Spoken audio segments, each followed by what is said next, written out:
샬롬. 2021년 2월 20일 파원중앙교회학교로 다시 만나게 되어 정말 반갑습니다.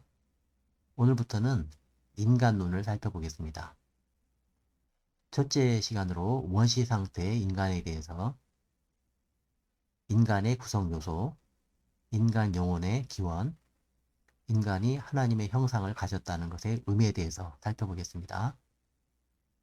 그동안 우리는 조직신학 서론과 신론, 하나님에 대해서 알아봤고 인간에 대해서 알아보는 인간론을 오늘부터 몇 주간 걸쳐서 살펴보겠습니다.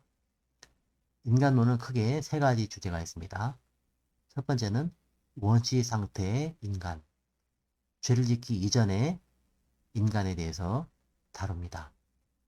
둘째로는 죄의 상태에 있는 인간, 아담과 하와가 하나님 말씀을 어기고 죄를 짓고 난 이후의 상태의 인간을 다룹니다.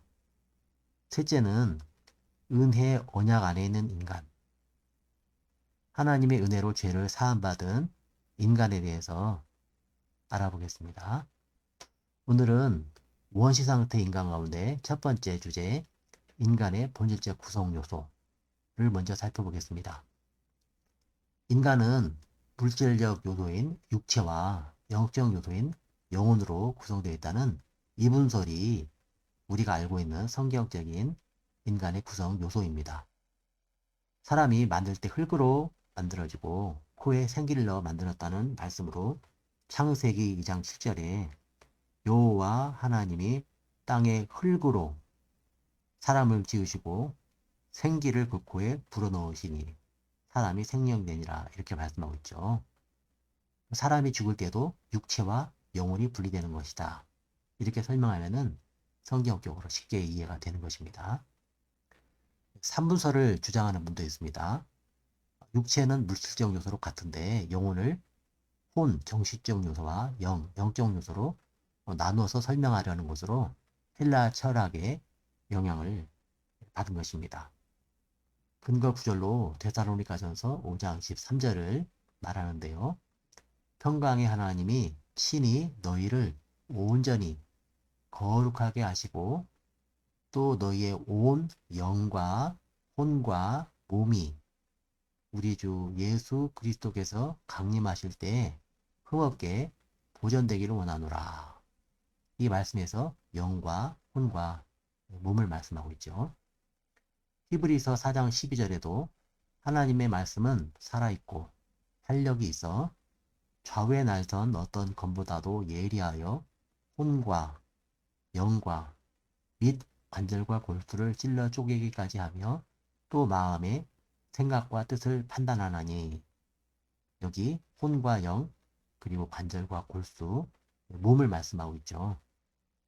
우리는 이분설을 성경적 요소로 받고 삼분설적인 설명도 영과 혼을 서로 교환해서 쓸 수 있는 그런 언어로 받아들이고 있습니다.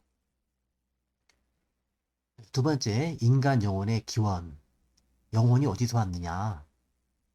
한번 생각해 보겠습니다. 세 가지 설이 있는데 선제설과 유전설과 창조설이 있습니다.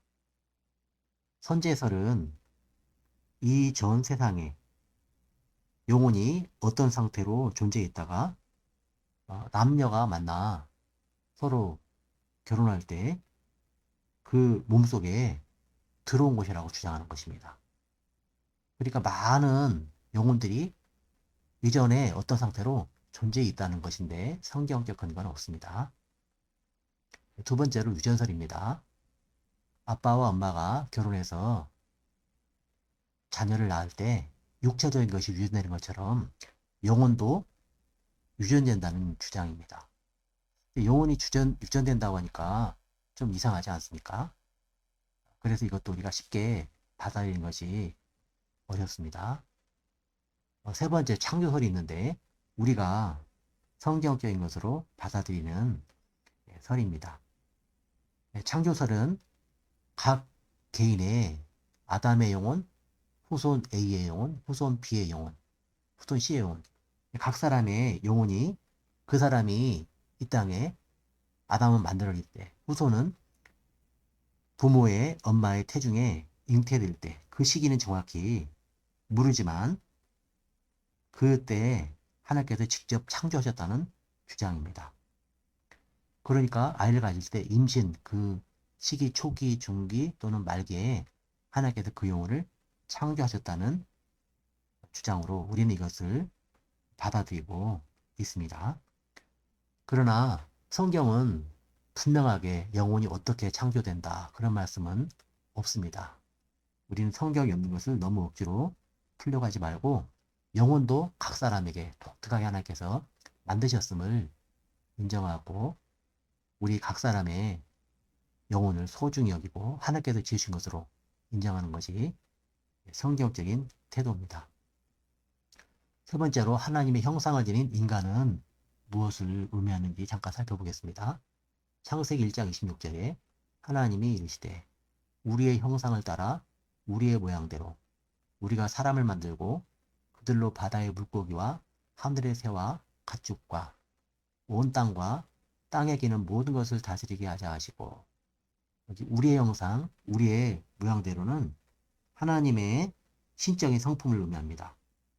영적인 하나님의 성품, 영원히 사시는 영생, 하나님의 지정의, 하나님의 사랑 이런 것들이 우리 안에도 있다는 것으로 쓰입니다. 에베소서 4장 24절에 하나님을 따라 의와 진리와 거룩함으로 지으신 받은 새 사람을 입으라. 이거는 좀 더 좁은 의미로 우리 안에 의가 있고 진리가 있고 거룩함이 있는데 바로 하나님을 닮아서 그렇다는 것입니다. 하나님 형상을 닮았다는 것은 우리가 하나님과 교제할 수 있는 놀라운 천국에서 영원히 하나님과 함께 사랑하며 사랑을 받으며 살 수 있는 그런 존재를 지음받았다는 놀라운 의미가 있습니다. 우리 사랑하는 성도님들, 하나님께서 지으신 사람으로 이 땅에 태어나 하나님과 하나님의 형상을 가진 사람으로 교제하며 사는 복된 믿음의 성도들로 다 사시기를 바랍니다. 오늘은 여기까지 하겠습니다. 다음에 또 만나겠습니다. 감사합니다.